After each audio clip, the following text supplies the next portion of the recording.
آپ نے دیکھا ہوگا یا سنا ہوگا، دیکھا تو نہیں ہوگا، یہ جو رفو گر ہوتے ہیں، یہ ٹپ گر ہوتے ہیں، یہ کشمیر میں جب برف باری ہو رہی ہے تو اپنا سوئی دھاگا لے کر ان بڑے بڑے کپڑے کے اندر ہو جانے والے شگافوں کو، جن میں خاص طور پر گرم کپڑے کے شگاف اور لگار اور چٹاخ ہوتے ہیں، ان کو مینڈ کرتے ہیں، خاص توش کی شالیں یا اور اس سے بھی قیمتی شالیں، وہ کہاں سے دھاگا لیتے ہیں اور کس طرح سے اس کو ملاتے ہیں اس دھاگے کے ساتھ کہ پھر آپ ٹریس نہیں کر سکتے کہ یہاں پر اتنا بڑا گیپ موکھا ہو گیا تھا اور یہاں پر اب بالکل ویسے ہی ہو گیا یہ کپڑا جیسا کارخانے سے بن کے نکلا تھا۔ یہ رفوگروں کا کمال ہے، وہ اپنی چادر لے کے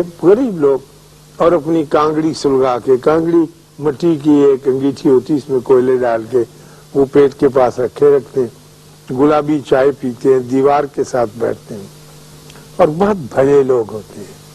یہ کشمیری لوگ بہت ہی بھلی کمیونٹی ہے، کیونکہ وہ اپنا تجزیہ بھی کرتے رہتے ہیں، بلکہ اپنا تجزیہ ہی کرتے رہتے ہیں اور ان کو پتہ چلتا رہتا ہے اپنے سیلف کا، جو سیلف لے کر انسان پیدا ہوا تھا۔ ہم نے تو اپنے سیلف کے اوپر، جیسا کہ میں نے پچھلے دنوں بتایا تھا، بہت بڑے بڑے سائن بورڈ لگا لیے ہیں، اپنے نام بدل لیے ہیں، اپنی ذات کے اوپر ہم نے پینٹ کر لیا ہے۔ ہم جب بھی ملتے ہیں میں اس اشفاق کی طرح نہیں ملتا جو میں پیدا ہوا تھا، میں تو ایک رائٹر، ایک دانشور، ایک سیاستدان، ایک مکار، ایک ٹیچر، یہ سارے لگے ہوئے ہیں۔ اس طرح سے آپ جب ملتے ہیں مجھ سے تو آپ اپنے اپنے سائن بورڈ مجھے دکھاتے ہیں، اصل سیلف کہاں ہے وہ نہیں ملتی، اور اصل سیلف جو اللہ نے دے کے پیدا کی ہے وہ تبھی ملتی ہے جب آدمی اپنے نفس کو پہچانتا ہے، لیکن جب وہ اکیلا بیٹھنے کی عادت ہے، کوئی اس کو من عرفہ نفس عرفہ ربہ، جس نے اپنے نفس کو پہچان لیا اس نے اپنے رب کو پہچان لیا کہ میں کون ہوں، تو اس میں پھنسے ہوئے چلے آ رہے ہیں۔ لیکن وہ لوگ خوش قسمت ہیں کہ باوس اس کے علم زیادہ نہیں جانتے، ان کو تعلیم بھی کچھ زیادہ نہیں ہے، لیکن وہ علم ان پر وارد ہوتا رہتا ہے جو ایک خاموش آدمی کو اپنی ذات کے ساتھ دیر تک بیٹھنے میں عطا ہوتا ہے۔ میں پہلے تو نہیں، اب کبھی کبھی اب عمر کے اس حصے میں پہنچا ہوں تو میری طبیعت کے اوپر ایک عجیب طرح کا بوجھ ہے جو کسی طرح سے جاتا نہیں، کیونکہ میں آپ سے بہت سی باتیں کرتا ہوں، اب میں چاہوں گا کہ میں اپنی مشکل آپ کے سامنے بیان کروں اور آپ بھی میری مدد کریں، کیونکہ یہ آپ کا بھی فرض بنتا ہے کہ آپ مجھ جیسے پائمال اور پریشان اور درد مند آدمی کا سہارا بنے۔ ہمارے بابے یہ کہتے ہیں کہ اگر آپ کسی محفل میں، کسی یونیورسٹی سیمینار میں، کسی اسمبلی میں، کسی اجتماع میں، کسی گروہ انسانی کے اندر بیٹھے کوئی موضوع شدت سے ڈسکس کر رہے ہوں اور اس کے اوپر اپنے اپنے جواز پیش کر رہے ہوں، تو اگر آپ کے ذہن میں کوئی ایسی دلیل آ جائے جو بہت طاقتور دلیل ہو اور جس سے اندیشہ ہو کہ اگر میں یہ دلیل دوں گا تو یہ بندہ شرمندہ ہو جائے گا کیونکہ اس کے پاس اس کی کاٹ نہیں ہوگی، شطرنج کی ایسی چال میرے پاس آ گئی ہے کہ یہ اس کا جواب نہیں دے سکے گا، تو بابے کہتے ہیں اپنی دلیل روک لو، بندہ بچا لو، بندے کو ذبح نہ ہونے دینا کیونکہ وہ زیادہ قیمتی۔ تو ہم نے تو کبھی ساری زندگی ایسا کیا ہی نہیں، ہم تو کہتے ہیں کہ میں تو کھڑکار پا جائیں گے، ہماری بیویاں کئی دفعہ آتی کہ آپا جی میں تو پھر سیدھی ہو گئی، انہوں ایسا سنبھالیا کہ وہ تھر تھر کمبن لگی، میں ایک ایک سنائی انہوں، وہی ماسی دیا کرتوتا، وہی پھوپھی دیا پھوپھا، جو بھی کچھ کرتا ہے بندہ کمزور ہے، ہم بھی ایسے ہی کرتے ہیں۔ تو میں بڑی دیر کی بات ہے، میں 1946 کی، میں اس وقت بی اے کر چکا تھا، تازہ تازہ بی اے کیا تھا، پاکستان ابھی نہیں بنا تھا، تو ہمارے قصبے کے ایک ساتھ گاؤں تھا، اس میں ایک ڈی بی مڈل سکول تھا، ڈسٹرکٹ بورڈ مڈل سکول، اس میں گاؤں کے لڑکے پڑھتے تھے 8ویں جماعت تک. تو وہاں کا ہیڈ ماسٹر چھٹی پر گیا اور اس کی جگہ 3 مہینے کے لیے مجھے ہیڈ ماسٹر لگا دیا.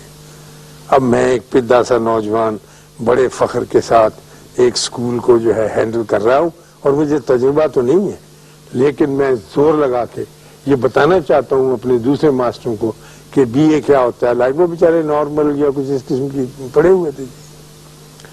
تو میں نے اس کو ہینڈل کرنا شروع کیا اسکول کو. تو جیسا کہ نئے آدمیوں کی عادت ہوتی ہے یا جو بھی نیا آتا ہے وہ ہمیشہ سسٹم ٹھیک کرنے پر لگ جاتا ہے. یہ بندے کے اندر ایک عجیب بلا ہے. وہ میں نے کہا کہ میں اسکول کا سسٹم ٹھیک کروں. مجھے چاہیے تھا کہ میں پڑھاتا اور بہتر طور پر پڑھاتا اور سسٹم جو چل رہا تھا چلنے دیتا، لیکن میں نے کہا نہیں اس کا سسٹم. چنانچہ میں نے کہا یہ گملہ ادھر نہیں ادھر ہونا چاہیے. وہ جو سن فلاور ہوتا ہے مجھے بہت برا لگتا ہے، پیلا پھول. میں نے کہا اس کو نکال دو، گلاب لگاؤ. یعنی یہ سسٹم تبدیل ہو رہا ہے. اور اگلا پھٹا پیچھے کر دو، پچھلا آگے کر دو، گیرو لگا دو سرخ رنگ کا، گملوں کے اوپر وہ فلانی سفیدی کر دو. یہ سسٹم سارا. اور ماسٹر صاحبان جو ہیں وہ پگڑی باندھ کے کلف لگا کے آیا کرے. وہ ماسٹر بیچارے بھی عذاب میں مبتلا ہو گئے کہ کیا. تو وہاں 4تھی جماعت کا ایک اسٹوڈنٹ تھا. وہاں پہاڑے کہلواتے تھے. آخری وقت میں شام کو جب ہم چھوڑ کے جاتے تھے تو 6 کا پہاڑا تھا اور ماسٹر صاحب رہے تھے کہ 6 کم 6 دن 12 6 دی 18 6 چوک 24 6 36 10 تک 60. تو وہ اسٹوڈنٹ ٹھیک پڑھ رہے تھے، سنا رہے تھے.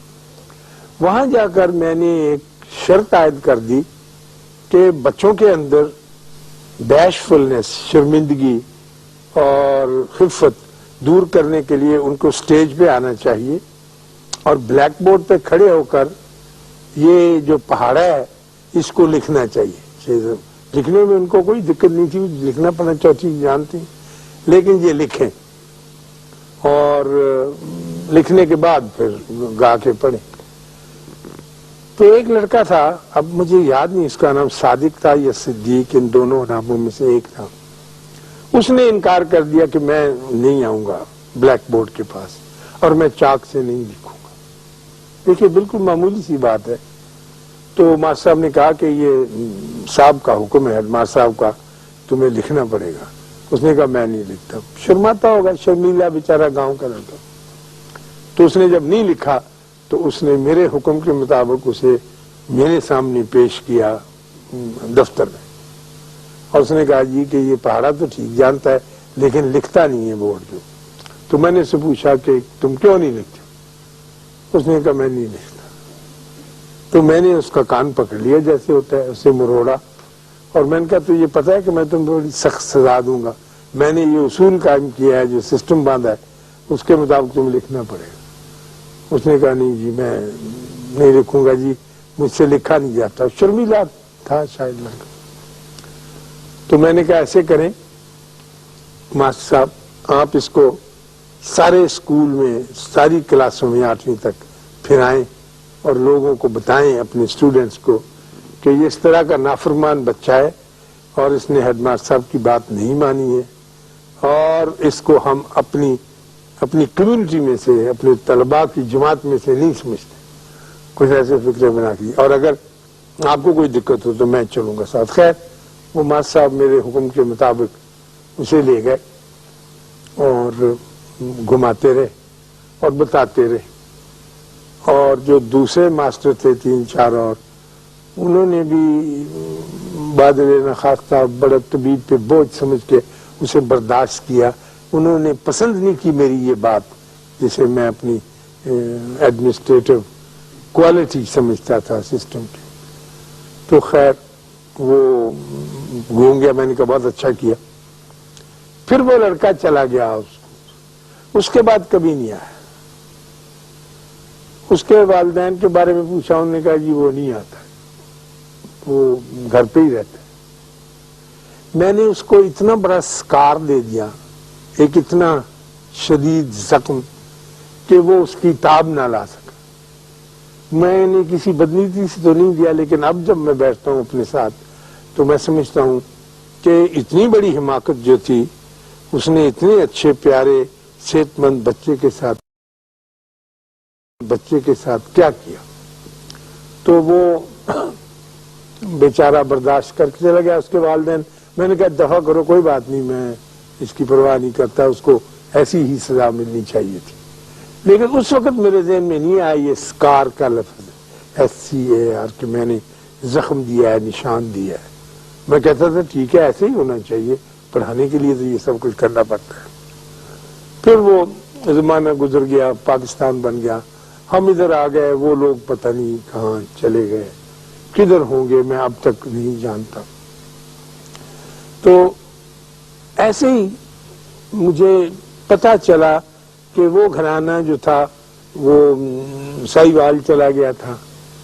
تو وہاں اس کے باپ بڑا تعلیم کا خرچ، اس کو پڑھانا شروع کیا، اس کو پھر داخل کیا، لیکن وہ پھر بھاگ جاتا تھا اسکول سے. وہ ڈرتا تھا اور کانپتا تھا، پسند نہیں کرتا تھا. تو میں نے جب بھی اس بات کی کوئی پرواہ نہیں کی. وقت گزرتا گیا، مجھے پتہ یہ چلا کہ تعلیم اس نے حاصل کر لی ہے اور وہ کسی یہاں لاہور کی کسی انجینئرنگ یونیورسٹی میں اس نے BSc بھی کیا.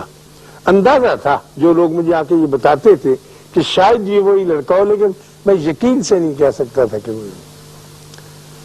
تو اب یقین کی دیکھیے کئی صورتیں ہیں، اور وہ جب آپ کی گرفت میں نہ آئیں اور آپ ایسے مزمحل ہو جائیں، فرسٹریٹڈ، تو پھر بڑی مشکل پڑ جاتی ہے. آپ اپنی ذات کے ساتھ نباہ نہیں کر سکتے، اپنی ذات کے ساتھ زندہ رہنا بہت مشکل ہو جاتا. تو پچھلی سے پچھلی عید پر جب ہم عید پڑھ چکے تو جب ہم مسجد میں ہوتے ہیں تو ایک دوسرے کے ساتھ گلے ملتے ہیں، معانقہ کرتے ہیں، جپھی ڈالتے ہیں نا، عید ملتے. یہ ضروری نہیں ہوتا اس میں کہ آپ اس بندے کو جانتے ہیں یا نہیں جانتے.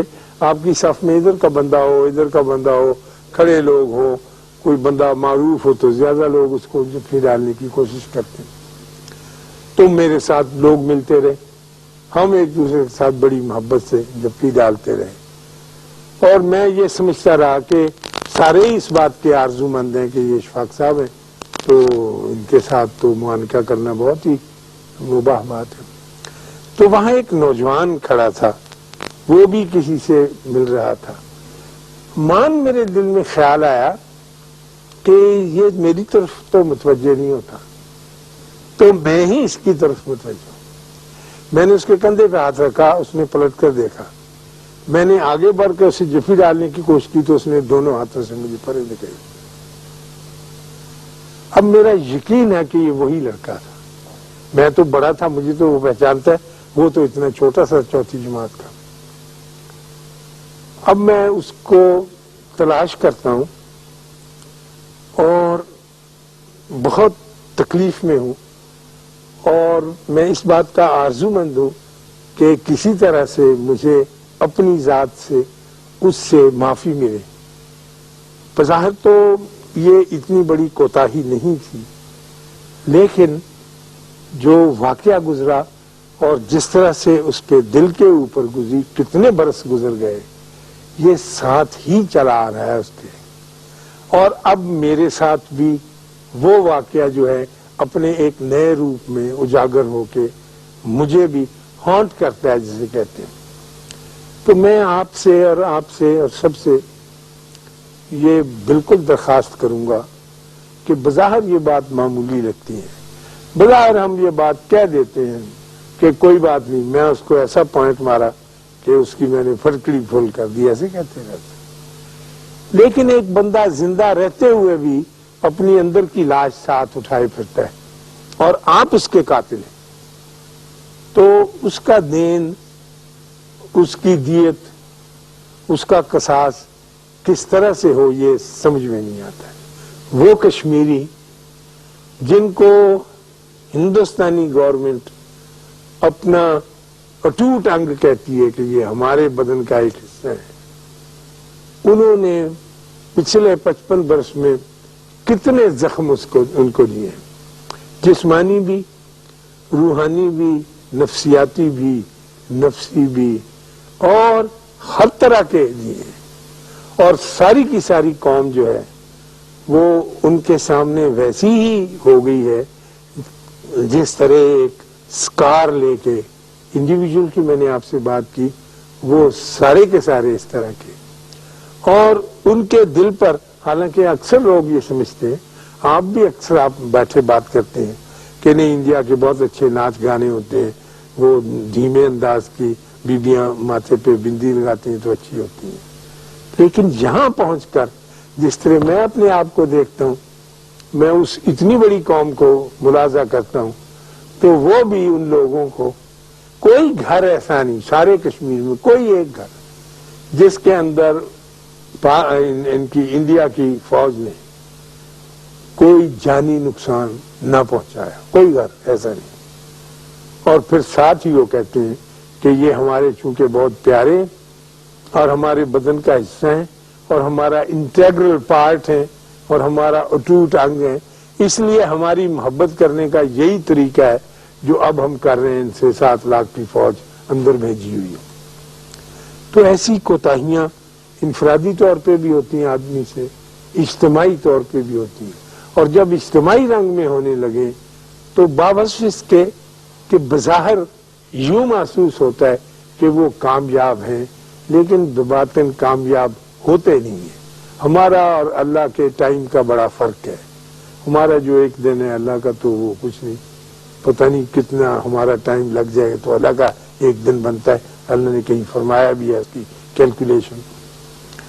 تو اب ہم اپنے ان بھائیوں کا، اور میں اپنے اس بچے کا جس کا میں ہیڈ ماسٹر بن کے گیا تھا، اس طرح سے مکافات، پرائشچت جسے کہتے ہیں، کر سکتے ہیں کہ ہم اپنے آپ کو، ہم جا کے ان سے لڑ تو سکتے نہیں، لیکن پیارے خواتین و حضرات، وشنگ ویل ایک ایسی چیز ہے جو دعا سے بھی طاقتور ہوتی ہے.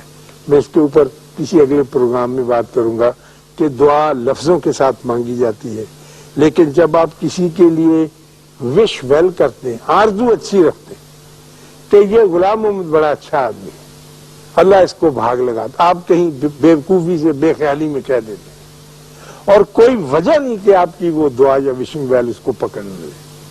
ہمارے قدرت اللہ صاحب دعا نہیں کرتے، ان کا یہی اسٹائل تھا کہ he would wish well for anybody. جس نے درخواست کی اس کو کیا اور اس کا کام ہو گیا. تو آپ سب ان لوگوں کے لیے جو بڑے ابتلا سے گزر رہے ہیں اور بہت تکلیف میں اور کچھ نہیں کر سکتے، تو وش ویل ضرور کریں. اور اگر آپ کے گھر کے اندر کوئی دیوار ہے اور کبھی مغرب کا وقت بھی آتا ہے آپ کے گھر میں، تو اس کے ساتھ ڈھول گا کر اپنے اللہ سے یہ ضرور کہیں کہ میں اپنے ان بھائیوں اور بہنوں کے لیے جن کے اوپر صریحاً ظلم ہو رہا ہے، میں اس وجہ سے کہ وہ مسلمان ہیں، تو میں اور کچھ نہیں کر سکتا، نہ کر سکتی ہوں، میں ان کے لیے وش ویل کرتی ہوں، اے اللہ میری مدد کر. آپ دیکھیں گے، یعنی اس کے لیے ٹائم پھر نکالنا پڑے گا. یہ نہیں کہ چلتے ہوئے آپ ایڈیٹوریل پڑھ گئے یا آپ نے کوئی ایسا ایڈیشن اخبار کا دیکھ لیا جس میں کسی، وہ نہیں کاٹ کرے گا، اخبار بالکل نہیں کریں گے. آپ جو سب یہاں تشریف فرمائے، اتنے ہی بندے، باقی کے نہیں، لاہور کے یا کراچی کے، ان کو میں نہیں کہتا، صرف آپ ہی یہ ویل وشنگ کا کام شروع کریں. تو اصل میں وہ جو ہاتھوں کی زنجیر بنتی ہے وہ تصویر کھینچنے کے لیے ہوتی ہے. یہ تصویر جو الگ بیٹھ کر آپ کرتے ہیں، یہ اللہ کے دربار میں کھینچتی ہے اور اللہ اس کی طرف متوجہ ہوتا ہے. تو میرے لیے یہ ضرور دعا کریں کہ مجھے وہ نوجوان، اب ماشاءاللہ اس کے بچے ہوں گے، وہ مل جائے اور اتنا ناراض نہ رہے جتنا ناراض ہونے کا اسے حق پہنچتا ہے، اور مجھے معاف کر دے. اللہ آپ کو خوش رکھے، اللہ آپ سب کو آسانیاں عطا فرمائے اور آسانیاں تقسیم کرنے کا شرف عطا فرمائے. اللہ حافظ. ہے.